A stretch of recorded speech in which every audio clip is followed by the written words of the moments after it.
In the beginning.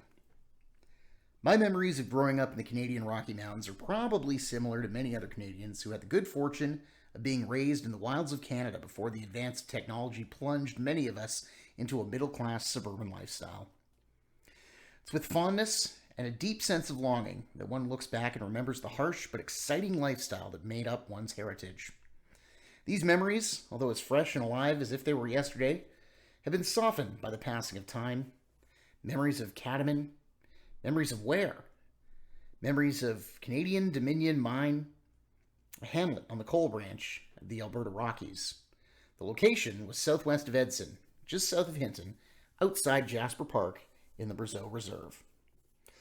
Our world back then was made up of small coal mining communities joined by rail. The neighboring community of Mountain Park, which had an altitude of over 6,000 feet, the highest inhabited point in Canada, where they worked all year round, was situated 10 miles to the south. Luscar was 6 miles to the west, with Merkel, Coalspur, and Robb to the northeast en route to Edson. The other railway spur branched off from Coalspur and went down to Sturco, Coal Valley, Foothills, and Lovett. All these communities were connected by road, but to get off the coal branch, the railway was the only way. For those who loved the rustic way of life, packed trains of horses went to Miette Hot Springs and up to the Cardinal Divide. For the even more adventurous, there were hunting parties in the fall, complete with guides, cook stoves, and the best of equipment for the times. Adventure was inevitable in this wild paradise. All the coal branch towns were company towns, and the mine managers would often become dictatorial. Many residents in the towns called the managers dictators. Fortunately for us, the Catamount Coal Company was always considerate. Unlike the other coal companies, they didn't bulldoze the homes in town when the mine ultimately closed down. Few people could have anticipated the events of October 1929 that plunged North America into the Great Depression that was the ruination of thousands and thousands of people. This economic tragedy worked to Catamount's advantage.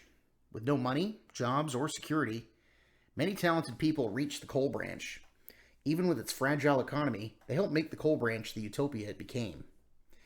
It was on June 9th in the year 1930 when I was ushered into this harsh world. Although I have no recollection of the event, I've been told about it so often that I remember it well. The momentous event occurred in our 3-room, plank-floored log cabin and was attended by Catamount's medical team, which was comprised of only one physician, Dr. Mackenzie, and our sole nurse and midwife, Mrs. McLaren. As my father's name was John Austin Smith, fondly known as Jack, and my parents were very creative people, you guessed correctly, I was christened John Austin Smith and was called Jackie. Why is it that when one is given one name, they are often called by another? Shortly after this event, Mr. and Mrs. Simon Roberts and my dad sponsored me, and I was baptized in the Anglican Church by Father R. Buchanan on July 6, 1930. Father Buchanan was the only Anglican minister tending to the spiritual needs of the Anglicans in the coal branch. To assist in my spiritual upbringing, Mr. and Mrs. Peter McKenna, who ran the Catamount Hotel, became my godparents.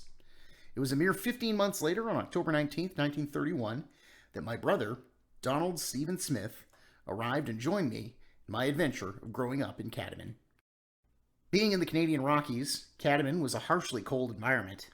My most vivid memories were of the long, cold winters, howling winds, snowdrifts, and coming home with frostbite or chilblains that itched like mad.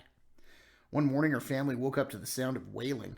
We rushed into the kitchen to find my brother, Don, stuck to the doorknob with his tongue. He tried to lick the frost off the knob. Our home, like most homes in town, was built of logs, and a coal and wood cook stove cooked the meals and heated the cabin and the water. With no running water, we had pails of water on a stand and a dipper for drinking. During the winter months, when the temperature dropped to minus 50 or minus 60 degrees Fahrenheit, the fire wouldn't last that night. It would freeze inside the cabin. Often the dipper would hit ice when we went to take a drink. The water had frozen. These were the nights we appreciated Long Johns.